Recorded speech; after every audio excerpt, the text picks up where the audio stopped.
Graça e a paz, meus irmãos. Bom dia. Na verdade, eu fui pego de surpresa, uns 15 dias mais ou menos, e pastor Wellington e pastora Odjan me abordaram no estacionamento. Eu estava com o Fabiano conversando, quando ele me fez o convite.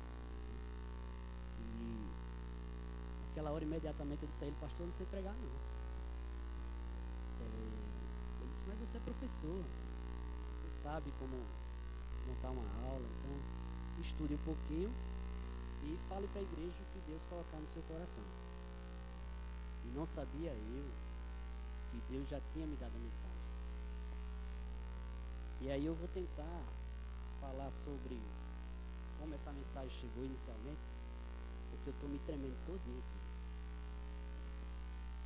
Mas queria dizer aos irmãos que à medida que eu ia chegando e recebi os abraços dos irmãos, da irmã Bill, da tia Rose ontem, do grupo de homens que desde ontem me conforta no WhatsApp, que a gente tem um grupo, sobre a palavra de hoje. E Deus acaba de me confirmar essa mensagem, por incrível que pareça. A gente é meio incrédulo com as coisas. E com o que está no boletim da gente, a conclusão da mensagem que Deus colocou no meu coração, a gente já leu aqui em João. E eu queria agradecer a Deus por isso, porque eu estou um pouco mais confiante e uns 5% menos nervoso. Meus irmãos, o surgimento da mensagem de hoje, ela surgiu num momento muito, muito triste para a gente, e foi a perda do Marcelo. Eu estava com o Fabiano e o pastor Wellington na Unimed, quando o corpo do Marcelo saiu do necrotério e foi destinado ao carro. Eu não tinha amizade com o Marcelo, apenas nós nos conhecíamos de um oi-oi, no tudo bem, nos encontros do ensaio do coro. Mas aquele fato do corpo sendo levado dentro de um saco, e eu estava incomodado em falar isso aqui, porque isso choca, né? Isso mexe com a família logicamente vai ficar em dor pelo resto da vida. Mas eu queria falar sobre o corpo e o espírito, a junção do corpo e do espírito, que o corpo não age sozinho, meus irmãos, mas ele age em conjunto com o espírito. Os irmãos concordam que o corpo age em associação com o espírito? E por isso, o corpo, quando se retira o espírito, o corpo morre. Eu estou falando do corpo como na perspectiva do ser humano, corpo e espírito no ser humano, que no momento que o espírito sai do corpo, o corpo morre. Assim como o espírito sair do corpo da igreja, a igreja morre. Foi essa cena que o corpo do Marcelo sem espírito, morto, me fez refletir, porque naquele momento imediatamente eu pensei nos meus filhos, porque eu vi a dor do pai e a dor da mãe de Marcelo. É como se eu tivesse sentido aquela dor, porque eu imaginei os meus filhos naquela condição. E eu estava chorando, comecei a chorar. E quando olhei para o Fabiano também, o Fabiano estava chorando. E aí o pastor me falou uma frase que aquela frase está latejando até hoje. O pastor Wellington falou assim: não há como não pensar em Alana e em Andréa. E aí eu imaginei a dor de Deus chorando quando a gente retira do corpo da igreja o espírito que ele colocou na igreja, ou que a gente tenta tirar da igreja o espírito que Deus colocou na igreja.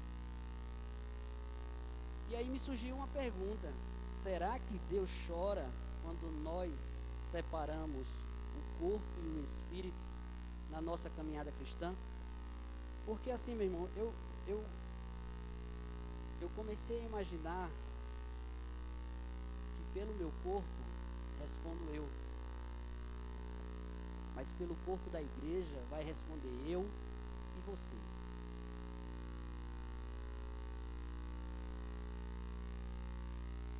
E aí eu queria refletir sobre 3 perspectivas do corpo e do espírito. Isso porque nosso tema do biênio, Guilherme, é eu e você, um só corpo a serviço do reino de Deus. Então, a igreja formada por eu e você, tanto eu quanto você, formamos a igreja a serviço do reino de Deus. E eu queria refletir sobre 3 aspectos: o corpo e o espírito no ser humano, o corpo e o espírito na igreja, e o que a gente busca como corpo e espírito, nós seres humanos, dentro do corpo e espírito igreja. Parece um pouco meio complexo, mas eu vou tentar simplificar aquilo que Deus falou para mim. E eu vou fazer uma coisa diferente. Geralmente eu não tenho formação teológica, lógico, e por isso que eu acho que o pastor chegou no auge da sua, para não dizer loucura, mas da sua tentativa de mexer um pouco com a igreja, me chamando hoje aqui. Por isso que eu disse, pastor, não sei pregar não. Imediatamente ele disse, e a Odd já estava do lado, né? Eu pensei que a Odd ia dizer, o Hélito não, o Rogério não, porque o Rogério não é teólogo, não é nada. Ela disse, é você mesmo. E aí foi que eu fiquei mais inspirado ainda. Mas vamos lá, eu vou fazer várias abordagens na palavra e vamos pegar trechos da Bíblia. Eu gostaria da sua atenção para que a gente pudesse passear um pouco na Bíblia. E me surgiu também a ideia que a gente está estudando sobre Paulo, mas Paulo fala algumas coisas e aqui eu vou ter a ousadia de criticar Paulo, porque eu vou com Paulo de encontro a Jesus.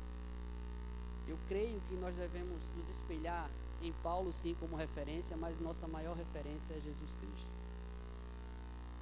Eu queria que os irmãos abrissem as Bíblias em Gênesis, lá no início, no capítulo 2, 7. E aí eu vou ser um pouco mais demorado, porque eu vou dar um tempinho para os irmãos procurarem os textos, porque a gente vai passear um bocado e gostaria da compreensão dos irmãos. Inicialmente eu vou falar do corpo e espírito no ser humano, em 2:7 de Gênesis, amém? Está escrito, então formou o Senhor Deus ao homem do pó da terra e lhe soprou nas narinas o fôlego de vida e o homem passou a ser alma vivente.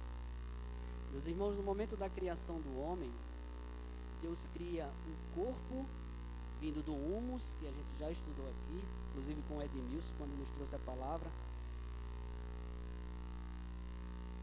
O corpo e o espírito sendo soprado por Deus, dando vida ao homem. Então a junção do corpo com o espírito vindo de Deus faz com que essa associação forme nós homens. E todos nós homens fomos formados da terra com o sopro do Espírito de Deus, todos nós. Um pouco mais adiante, em 3:19, ainda como ser humano, Gênesis 3:19, também está escrito. E essa passagem nos traz uma punição ao homem pela desobediência a Deus. E Deus vai dizer assim, no suor do rosto comerás o teu pão, até que tornes a terra, pois dela foste formado, porque tu és pó, e ao pó tornarás. Nesse momento, Deus, que soprou no início para a formação do homem, Ele retira o espírito do homem e nos dá a morte. Logicamente, Ele está falando da morte física. Então, o ser humano nasceu do sopro de Deus, corpo e espírito, e morre através da chamada do Espírito, como vai acontecer com todos nós, pela separação do corpo e do Espírito no ser humano. São trechos da Bíblia, no início da Bíblia, e que eu já ouvi da pastora Ódia, em uma determinada aula da EBD, há uns anos atrás, que Gênesis tem um sentido figurado. um sentido conotativo, uma história para se contar de como aconteceu. E aí eu me senti incomodado e fui à palavra de Jesus, por isso que eu disse que a referência é Jesus. E gostaria que os irmãos fossem a Lucas 23, 46. Palavra de Jesus. Lucas 23, 46.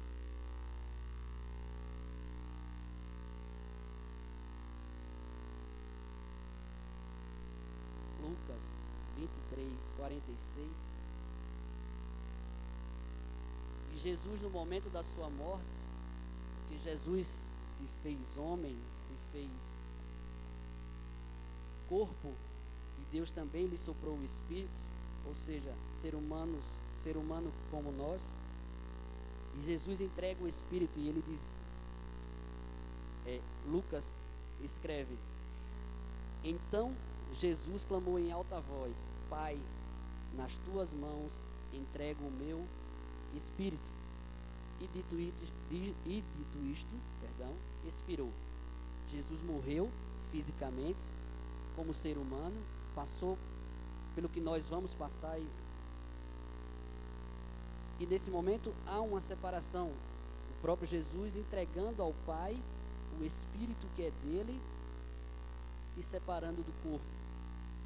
Então o ser humano é feito do corpo e espírito, através do sopro do Espírito por Deus. Em um determinado momento, Deus retira do corpo do homem esse espírito, causando-lhe a morte.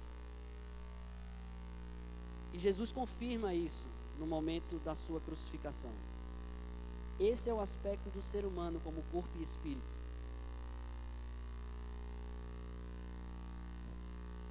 Meus irmãos, nós vivemos em igreja, vivemos em comunidade com um fim bem objetivo, bem claro, bem lúcido. Nós estamos almejando a salvação. Isso é fato. Nós não estamos aqui para nos divertir. Nós estamos procurando a salvação.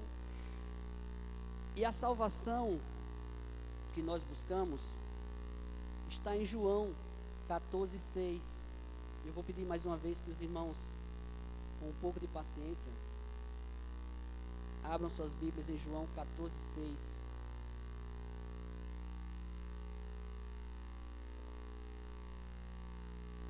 E Jesus vai dizer, amém, irmãos? E Jesus vai dizer, respondeu-lhe Jesus, eu sou o caminho e a verdade e a vida. Ninguém vem ao Pai senão por mim. O nosso propósito é buscar a comunhão com os irmãos, na tentativa de estarmos em comunhão com Deus, a fim de termos a salvação eterna. Não é isso, irmãos, que nós cremos? A salvação eterna. A salvação eterna não vem do céu. Não, nós não conseguimos no céu. Nós conseguimos aqui. É aqui que nós conseguimos a salvação. E um pouco mais, a 5 versículos antes desse 14,6 e 14,1, Jesus diz como é essa salvação. Em 14,1 ele vai dizer, não se turbe o vosso coração, credes em Deus e crede também em mim. A salvação está em eu crer em Deus e eu crer em Jesus. Um pouco mais já em Mateus, e aí eu gostaria que os irmãos fossem em Mateus nesse caminho que a gente está percorrendo. Mateus 11, 28, 3.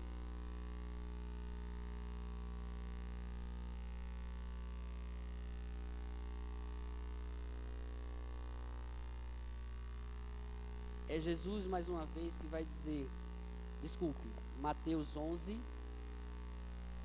de 28 a 30. Mateus 11, de 28 a 30. E Jesus vai dizer, vinde a mim todos os que estáis cansados e sobrecarregados, eu vos aliviarei. Tomai sobre vós o meu jugo e aprendei de mim, porque sou manso e humilde de coração, e achareis descanso para a vossa alma, porque o meu jugo é suave e o meu fardo é leve. É Jesus quem está dizendo, meu irmão. Meus irmãos, Jesus fala, vinde a mim, é uma ação nossa à procura de um Jesus que nos traz a salvação aqui na terra. E ele diz que, como consequência da nossa procura a ele, é que nós acharemos descanso, nós acharemos paz.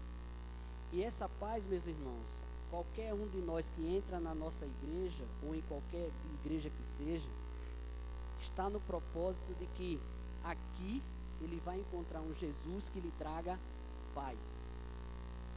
E é essa salvação que a gente crê.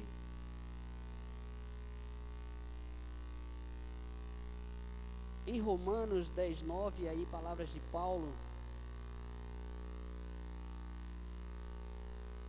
confirmando o que Jesus dissera. Romanos 10:9, Paulo escrevendo à comunidade de Roma vai dizer: se com tua boca confessares Jesus como Senhor, e em teu coração creres que Deus o ressuscitou dentre os mortos, serás salvo. Então a salvação, nas palavras de Paulo, vem em eu ou você confessar Jesus como o único Salvador, e a partir de então, sabendo que ele ressuscitou dentre os mortos, que Deus o ressuscitou, e tendo como único e suficiente Salvador, e assim a gente costuma dizer, nós acharemos a salvação. No entanto, a salvação não vem apenas pela fé. Essa fé que nós cremos no Deus ressuscitado e confessamos o Senhor Jesus como Senhor, não traz a salvação automaticamente. Nós precisamos, a partir da nossa fé, trabalhar a nossa fé em prol do outro. Isso Tiago afirma lá em 2,17. Tiago 2,17. Tiago 2,17. Falando da salvação que está em eu crer que Jesus é o único Senhor da vida.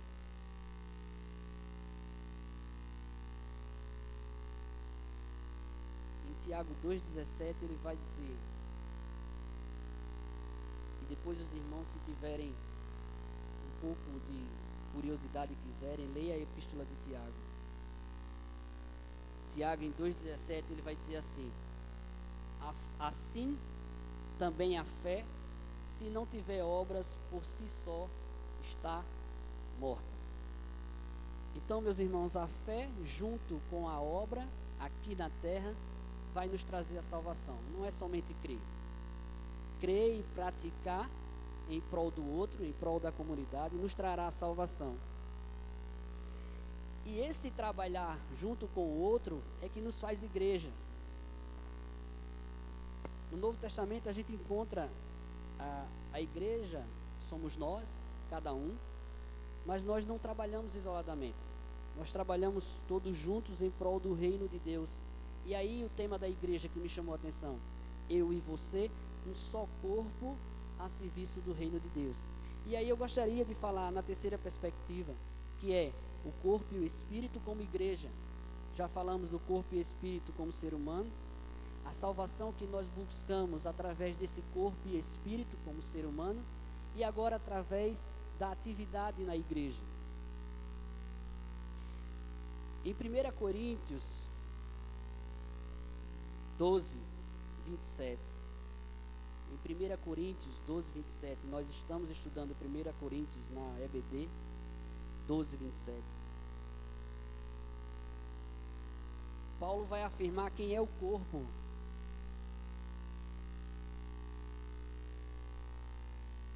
Quem é o corpo de Cristo?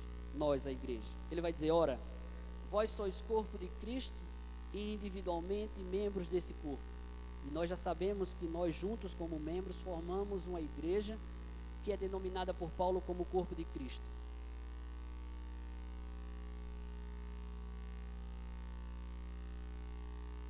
Confirmando o que Paulo diz na carta aos Colossenses, um pouco mais adiante. E aí os irmãos estão vendo que a gente está passeando. Em 1,18, Colossenses 1,18.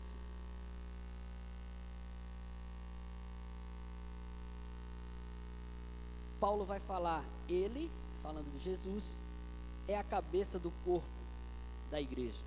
Então nós somos o corpo, Jesus é a cabeça, e esse corpo completo, a partir do Espírito Santo de Deus soprando na igreja, faz com que nós atinjamos a salvação.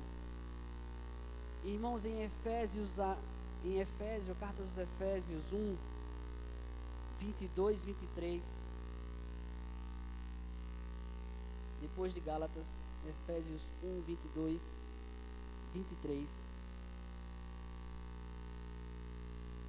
Paulo, escrevendo à comunidade de Éfeso, vai falar que pôs todas as coisas debaixo dos pés e para ser o cabeça sobre todas as coisas, o deu à igreja, deu Jesus à igreja.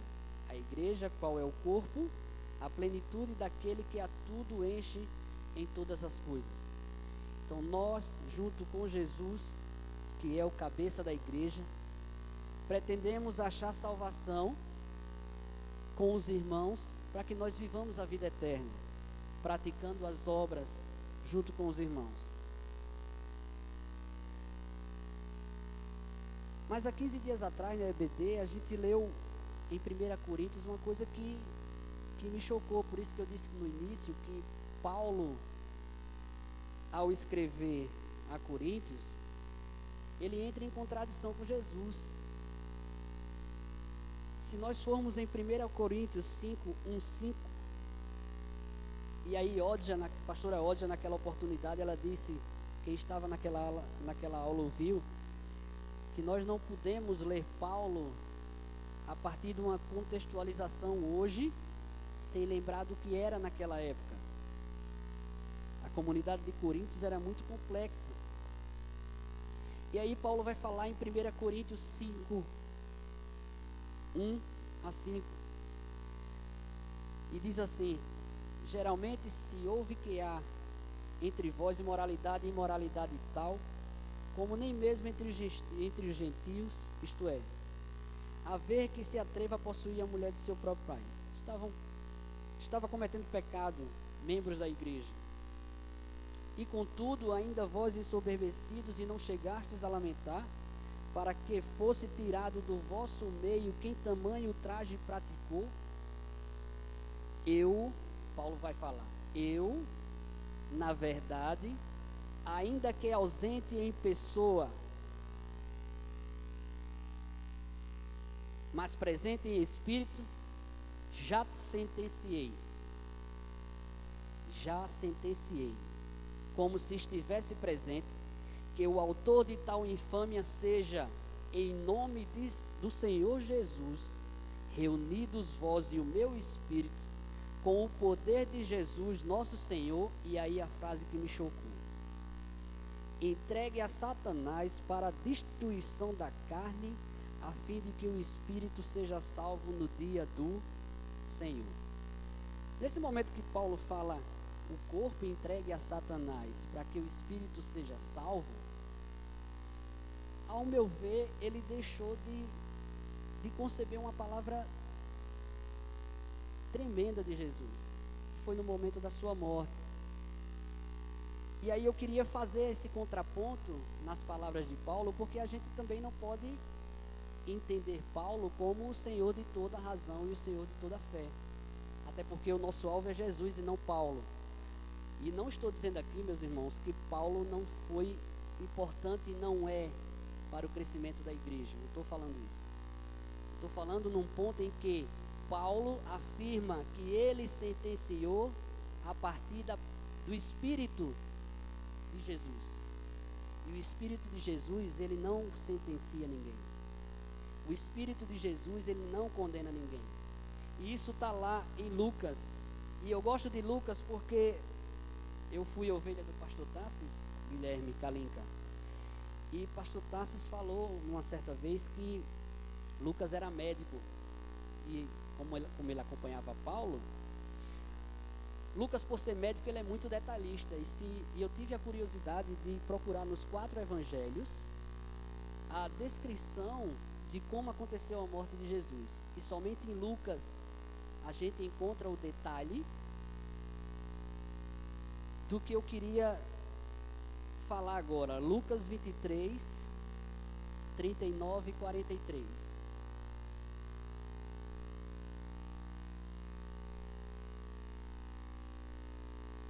Fala sobre os 2 ladrões que estavam ao lado de Jesus sendo crucificados juntos a Jesus.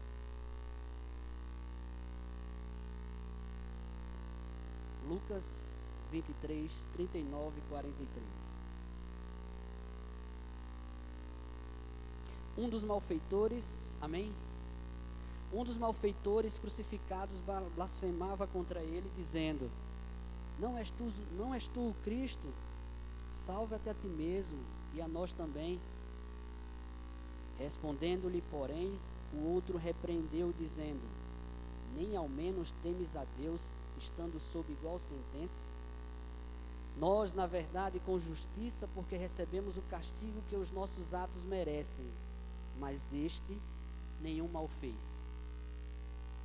E acrescentou: Jesus, lembra-te de mim quando vieres no teu reino. E Jesus lhe respondeu: em verdade te digo que hoje estarás comigo no paraíso. E para o outro que blasfemava contra Jesus, Jesus responde: vou te entregar a Satanás. Não é assim? Não é assim, irmãos? Não, não é, irmãos. Jesus sequer se reporta àquele que estava blasfemando contra ele. Jesus não condenou o blasfemador. Simplesmente Jesus perdoou aquele que se arrependeu na hora da crucificação, na hora da sua morte. E é essa fala que mexeu comigo, porque nós como igreja, e aqui nós lemos João, que aquele que vem até Jesus foi porque foi mandado por Deus. Deus incomodou alguém que viesse procurar Jesus, e aí está no seu boletim, no que nós lemos agora em João, que Jesus é procurado por aqueles que Deus mandou procurá-lo. Está em João 6,44. Então quem vem atrás de Jesus na igreja é porque Deus já mandou vir para cá. E nós não temos o direito, nós não temos a autoridade, porque Jesus não nos deu essa autoridade de sentenciar quem quer que seja, de condenar quem quer que seja, porque é assim, assado, ou não é como a gente quer. E aí eu não estou entrando em mérito de nada, apenas dizendo que nós não temos o direito de separar corpo, igreja, do espírito que já soprou num corpo que veio para cá, num membro de um corpo que veio para cá, para que juntos nós façamos a obra do Pai. E esses ensinamentos foi Jesus, o próprio Jesus, que deu à igreja. E rapidamente a gente vai trabalhar em Mateus, para eu poder concluir. Em Mateus 10, 5, 8. Mateus 10, 5, 8.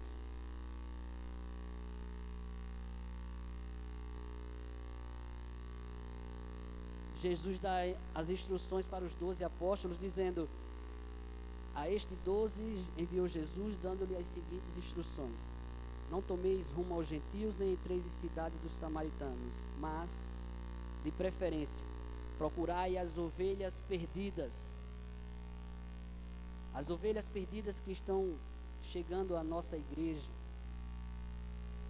Procurai as ovelhas perdidas da casa de Israel, e à medida que seguirdes, pregai que está próximo o reino dos céus. Curai enfermos, ressuscitai mortos, purificai leprosos, expeli demônios. E aí arremata: de graça recebestes, de graça dai.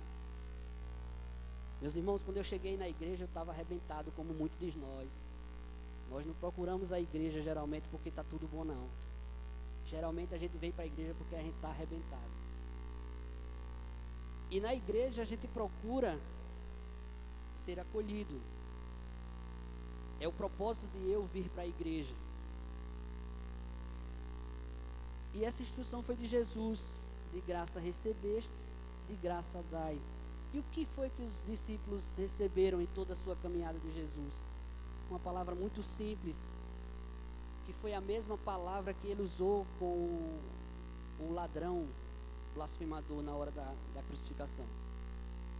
Foi misericórdia. Jesus teve misericórdia daquele blasfemador, porque ele se arrependeu de coração.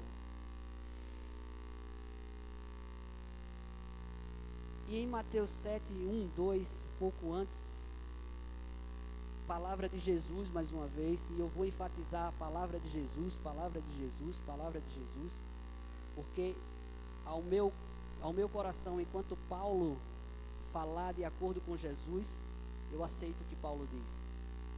Para mim, não para a igreja, para mim, estou falando para vocês, falando para mim. Enquanto Paulo for em contradição com Jesus, eu não vou aceitar, meus irmãos, porque a palavra é de Jesus e não de Paulo. Paulo não tem a autoridade que Jesus tinha.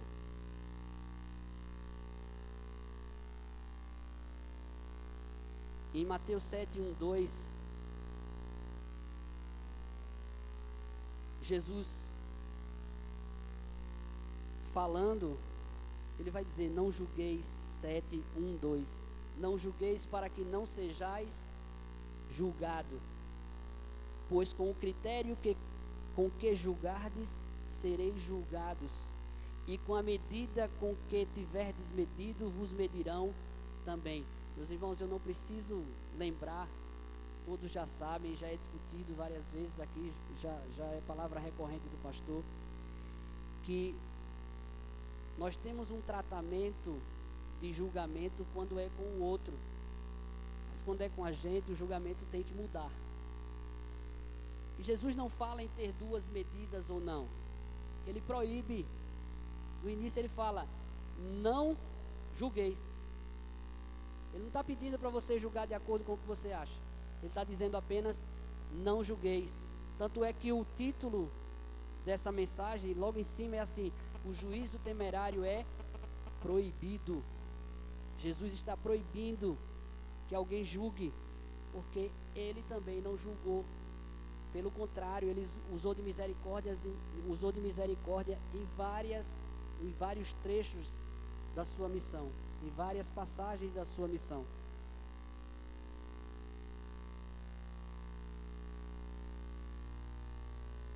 E já acabando, em Mateus 11, 6, esse juízo que nós fazemos, ou que nós tentamos fazer, pode impedir, meus irmãos, que alguém se ache bem-aventurado em Jesus. Ele vai dizer em 11:6, Mateus 11:6: e bem-aventurado aquele que não achar em mim motivo de tropeço. Por isso que eu disse que nós não temos o direito de estender a alguém qualquer julgamento, porque no momento em que eu estendo o julgamento a alguém a partir das palavras de Jesus, eu estou fazendo com que a pessoa creia que em Jesus ele não achará salvação. Eu não sei se eu me fiz entender, mas é muito simples. No momento em que eu chego para alguém e digo: fulano, assim Jesus não gosta, assim ele não perdoa, assim ele não tem misericórdia, eu vou estar deixando de que o irmão seja bem-aventurado, porque em Jesus o irmão vai estar achando motivo de tropeço. E são palavras de Jesus. E aí eu concluo, meus irmãos, com João 6,44, e agradeço a paciência dos irmãos. Em Jesus 6,44, que Jesus teve e tem uma missão. Em Jesus 6, desculpa, em João 6, estou nervoso mesmo, faz ideia. E agradeço a Deus porque eu não me perdi aqui. Em João 6, eu vou até propor para o pastor, tentando finalizar, mas que dizer a ele, pastor, ao invés de excluir alguém da igreja, bota ele para pregar, porque é mais complicado vir para cá do que sair da igreja. É mais complicado estar aqui em cima.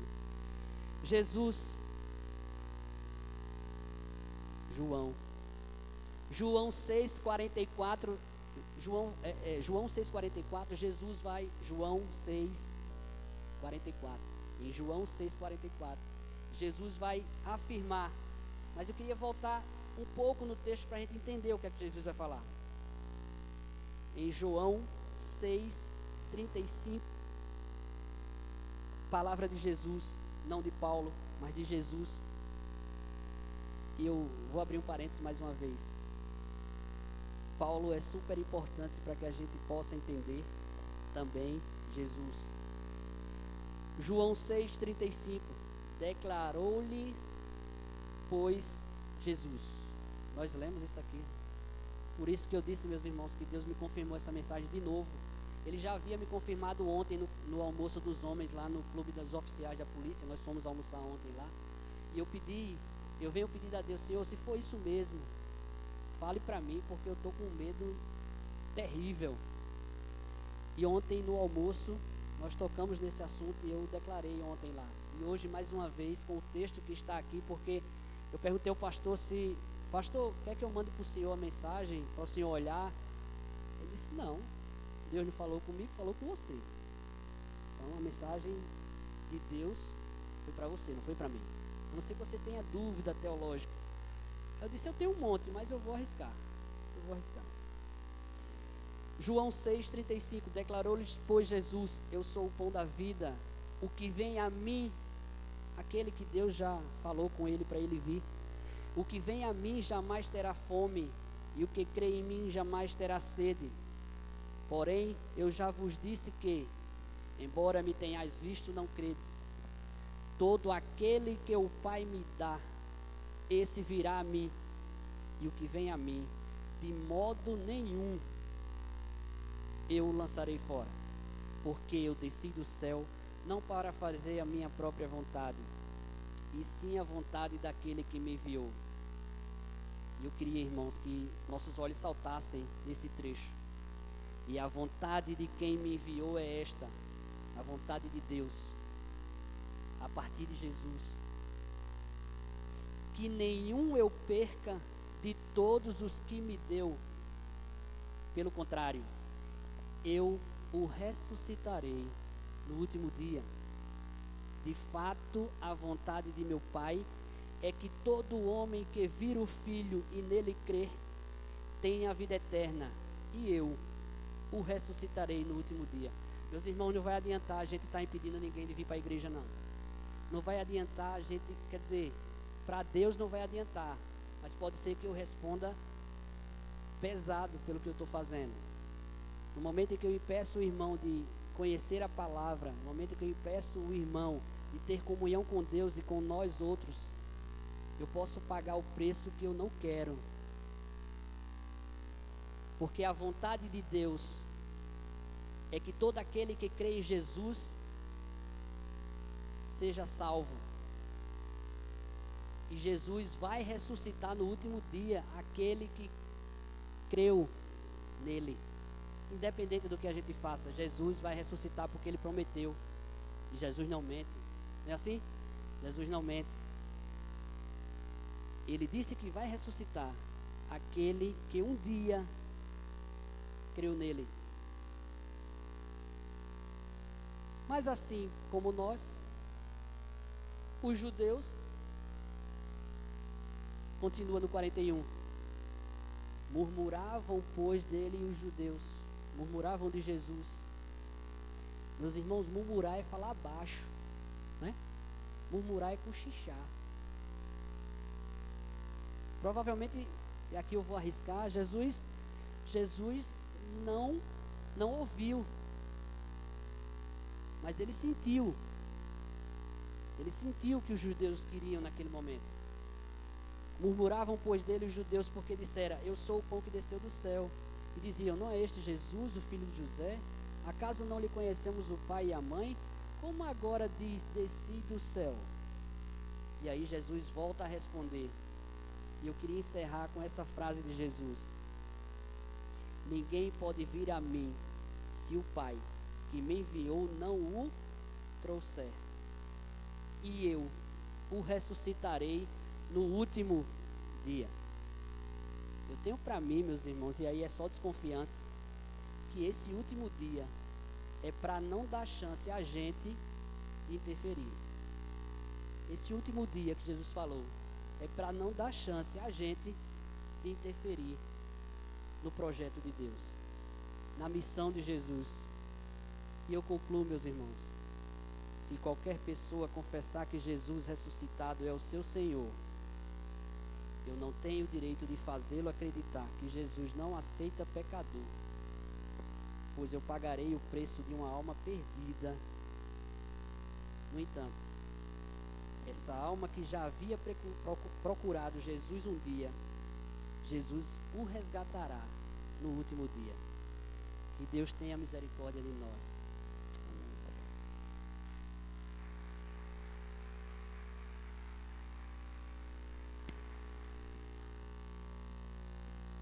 Deus abençoe sua vida, Rogério.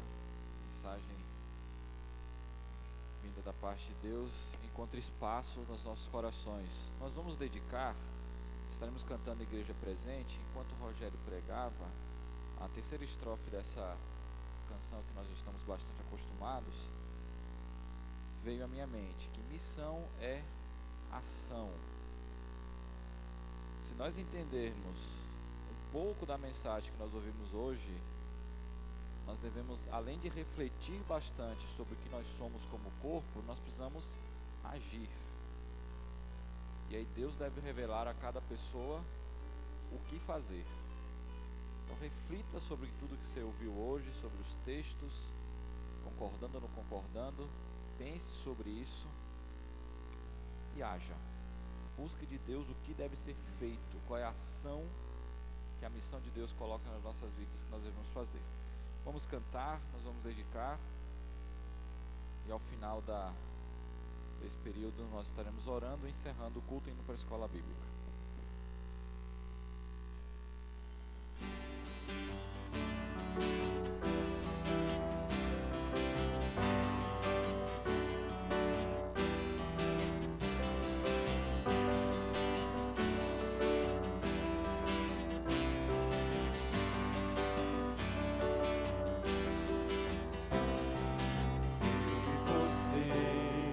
Igreja presente, oração entre as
misericórdia.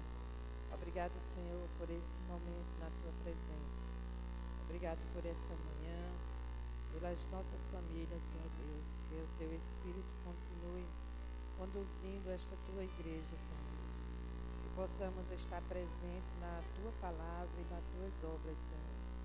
Que o nosso compromisso com a tua palavra esteja presente em nossa vida em cada dia. Quero te agradecer pelos dízimos e pelas ofertas desta manhã.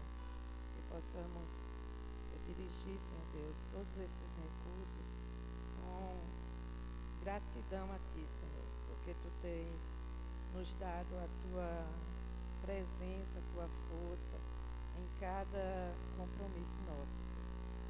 Pedimos também nesta manhã uma bênção para o pastor Hélio, pastora Ótia, que eles possam estar também contigo em cada momento de suas vidas.